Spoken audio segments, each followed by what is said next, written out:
I'm trying to read the chat. No, but today I was like, oh, I haven't worn that top. I'm going to wear that top. Chill, calm, whatever.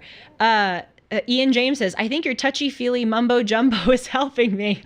Thank you. You're welcome, Ian James. I give credit to this person who kind of set me on the journey. Esteban says, yes, we are miraculous in so many ways. Considering how complex and wondrous our brains are, we should all be far more positive and about our capabilities than we are. Yeah. Wow. I'm so glad that this is resonating. And gosh, I'm trying to think, should I do the third one, or is it kind of too much to throw at people? Nah, go through it. Trust your gut. Okay. That's number 2. Trust your gut and test the system a bit. And by the way, test the system with your positive thoughts. Like every single day, just test it out. Go into a room where you otherwise would feel anxious and self-doubting and just walk in and go, I'm going to kill it today. I'm going to do really well. People are going to like me. I'm going to demonstrate my competence. And this meeting, this event, this date, whatever, it's going to go well. Test the system a little bit. And then, okay, that's so we've done 1 and 2. Let's go to number 3, and then we'll wrap it up. The third thing I learned from this individual is this idea of radical acceptance. Now, this sounds kind of antithetical to a lot of the things that I talk about, because I believe that as a human being, you need to have a bit of unrest constantly, honestly, in order to propel yourself forward. If you're totally accepting of your situation, of your character, of yourself, of your circumstances, then what is going to propel you forward? And this is kind of apropos of a greater point that I often make about how life is often balancing contradictions. That's something I've been thinking about a lot, because you need to have an appropriate amount of negative thoughts, but you also need positive thoughts. You need to have doubt and fear, but you also need to have optimism. Literally everywhere in life, you have to balance these contradictions. Even look at something like money. You have to both save money, but also take risks and invest money if you want to, make some money. Think about the way that we deal with people.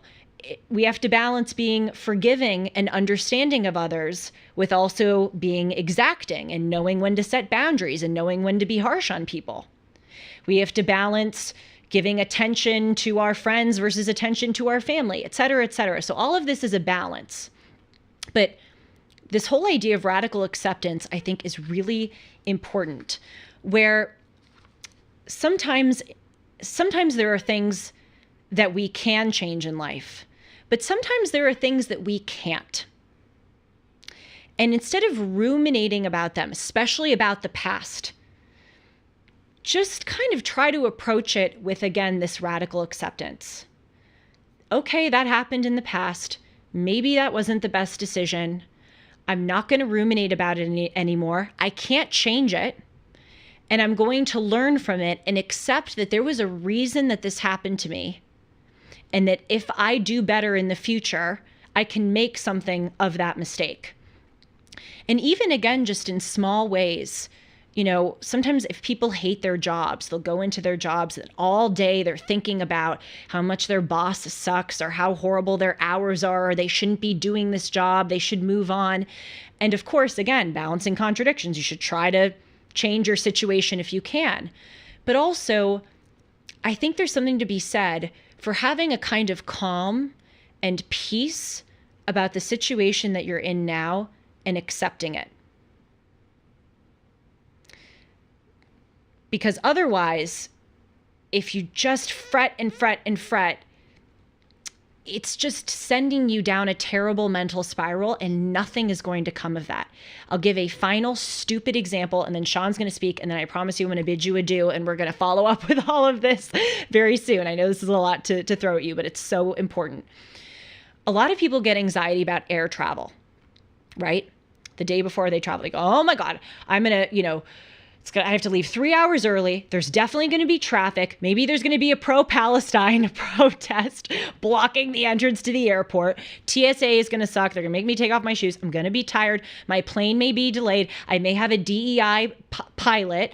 Something may go wrong. Oh my gosh, I may not make that event in time in that city. I may get a terrible night of sleep. I'm going to be uncomfortable, etc. You know what? You can't change it. If all of that is going to happen tomorrow when you go to the airport, no amount of worrying about it is going to change that outcome, and literally just have this radical acceptance about it. And if you show up to the airport and your flight's delayed and you're next to a smelly dude who's eating a burger with ketchup dripping all over him, as was on my flight recently, if your plane gets grounded and you're on the tarmac for 5 hours, don't waste your energy fretting about it. Have a radical acceptance. It's going to be okay. It's just the situation now. Have some peace about it.